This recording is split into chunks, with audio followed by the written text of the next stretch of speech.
Hélène de Zoller, bonjour. Bonjour. Alors nous sommes ici sur le salon Drive to Zero, le salon dédié à la mobilité décarbonée.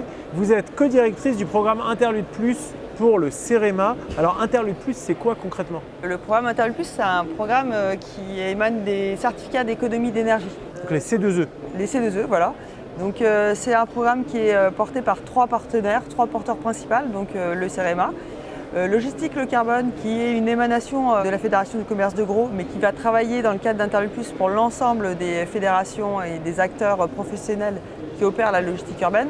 Et Roseau, qui est un spécialiste des certificats d'économie d'énergie. Donc il y a le CEREMA d'un côté territoire, collectivité finalement, logistique, Le Carbone qui lui en fait va plus être du côté des entreprises. Va faire le lien entre les entreprises et les représentants de ces entreprises dans les territoires, mais aussi au niveau national, et qui va permettre en fait de structurer au niveau des territoires, dans les EPCI, comités d'agglomération, comités urbaines, métropoles, des représentations d'acteurs économiques de toutes les filières.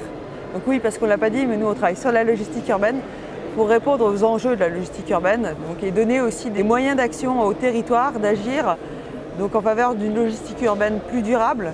Donc, ça veut dire réduire les impacts environnementaux, nuisances sonores, qualité de l'air, aussi réduire les impacts liés à l'occupation de l'espace public des véhicules des professionnels. Voilà, la place que ça prend, donc les problématiques d'arrêt en double fil, les risques d'insécurité routière à la fois pour le livreur mais aussi pour les citoyens qui sont obligés de contourner ou les cyclistes. Et l'autre enjeu aussi qui est important, c'est de laisser vivre cette logistique pour qu'elle soit bien pertinente. On sait que la logistique urbaine, c'est vraiment un pourvoyeur d'emploi non délocalisable très important pour les territoires. C'est aussi le moyen d'alimenter les villes. Quand on disait que pendant le Covid, on pouvait arrêter de faire se déplacer les personnes, par contre, on ne peut pas arrêter de déplacer les marchandises. Bah oui.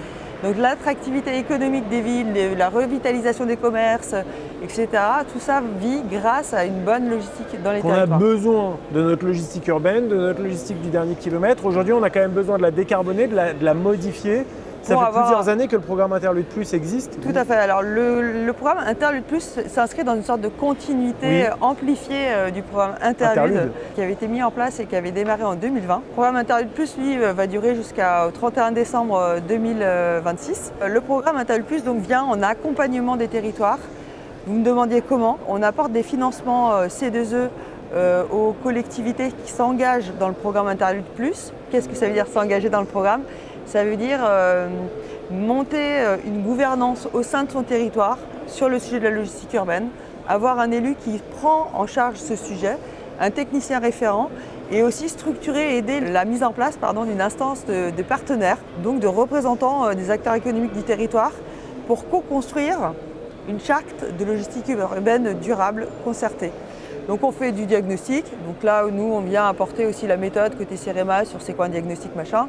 Après, Logistique Le Carbone vient aussi aider à assurer une bonne représentativité des différents acteurs sur la phase d'alimentation du diagnostic, mais aussi surtout pour la phase de co-construction des solutions, puisque le diagnostic va mettre en avant les enjeux particuliers du territoire. Certains territoires vont avoir des grosses problématiques d'accès au centre historique contraint, pour les professionnels, les artisans qui ne veulent plus venir, ou des gros problèmes d'insécurité routière sur certaines zones parce qu'il y a des masques à la visibilité dans les aires de livraison, etc.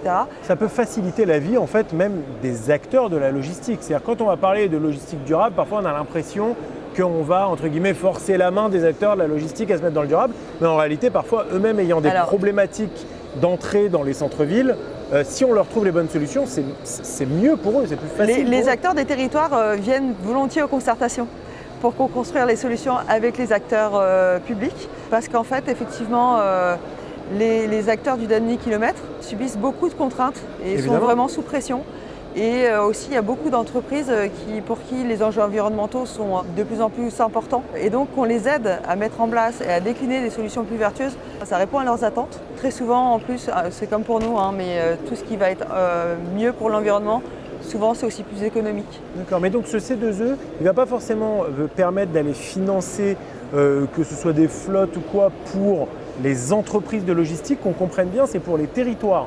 Alors nous, vraiment notre pari en tout cas dans ce programme, c'est de monter les gouvernances durables, de proposer des plans d'action co-construits qui seront mis en place de manière opérationnelle. Donc le plus d'Interlude Plus, c'est qu'on accompagne aussi financièrement les territoires dans la mise en place des premières actions pour que la preuve de concept, quelque part, engage aussi l'écosystème dans la poursuite de l'ensemble des différentes actions. On montre que c'est possible. On montre que c'est possible. Et on trouve le bon interlocuteur. Voilà. Enfin, on forme le bon interlocuteur dans la collectivité. Et on forme aussi le bon écosystème privé qui va travailler avec la collectivité dans le respect des règles, dans oui, on travaille avec vous sur là où il faut mettre les aires de livraison, où il faut la décaler. Enfin, en fait, ça prend du temps à tout le monde et c'est pour du collectif. Donc on crée en fait ce mode opérant qui fonctionne bien. On le rend communicant, on fait venir des élus, en tout cas, on est un peu dans un donnant-donnant pour le bien-être du collectif en fait. Et l'idée, c'est vraiment qu'au fur et à mesure, davantage d'acteurs viennent dans la démarche et que la collectivité déroule elle aussi,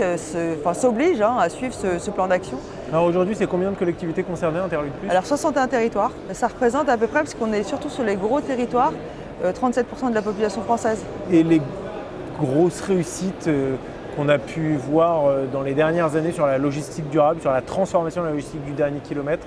On ne peut pas parler d'une réussite parce qu'il y a beaucoup de choses et d'initiatives qui, pour l'instant, sont encore presque à la preuve de concept, mais qui commencent à un peu se répandre de partout. On a de plus en plus de projets, alors c'est une petite marge de la logistique urbaine, mais sur la logistique urbaine fluviale, avec des combis, barges fluviales et vélo cargo en dernier kilomètre.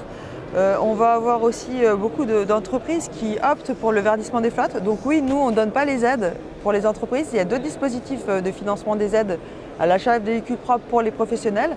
L'ADEME avait porté un programme là-dessus et donc ça existe. Nous, on vient par contre, voilà, on combine et surtout on vient aussi faire réfléchir les collectivités avec les acteurs qui veulent muter leur flotte sur les répartitions des stations en énergie propre ou multi-énergie, pour aussi mutualiser finalement ces nouveaux services pour plusieurs entreprises par exemple.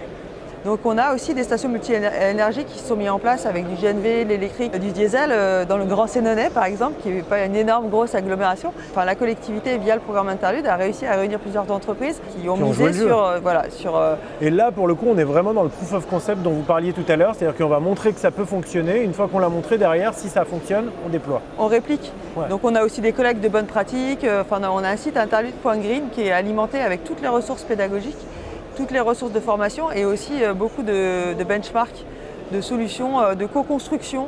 Nous, on ne porte pas des solutions d'acteurs privés, ça, il y a d'autres personnes qui le font, mais on va vraiment essayer de mettre en avant ce qui a fonctionné dans un échange acteurs publics et acteurs privés. Une dernière question peut-être pour conclure, on est ici sur le salon Drive to Zero, c'est aussi un salon de solutions de la mobilité décarbonée. Pour vous, c'est quoi les grandes tendances à venir dans la logistique du dernier kilomètre ces prochaines années? C'est très ouvert. Moi, je pense qu'il n'y aura pas une logistique urbaine durable. Il y aura des logistiques urbaines durables. Il y aura du renouvellement des flottes. Il y aura certainement aussi de la massification. On parlait un peu du renouveau du fluvial. Ça peut être quelque chose que sur certains territoires, mais qui peut avoir vraiment beaucoup d'intérêt. Sur des secteurs très contraints, on peut aussi envisager la mise en place d'entrepôts de logistique de proximité, que ce soit des entrepôts de logistique qui appartiennent à un grossiste ou qui soient multi-acteurs. On va sur une économie de l'espace. Les objectifs d'évolution de la qualité de l'air font qu'on va aller vers des modifications des motorisations. C'est un peu un panel de toutes les solutions qui sera la logistique urbaine de demain. Hélène de Solaire, merci beaucoup, co-directrice du programme Interlude Plus pour CEREMA.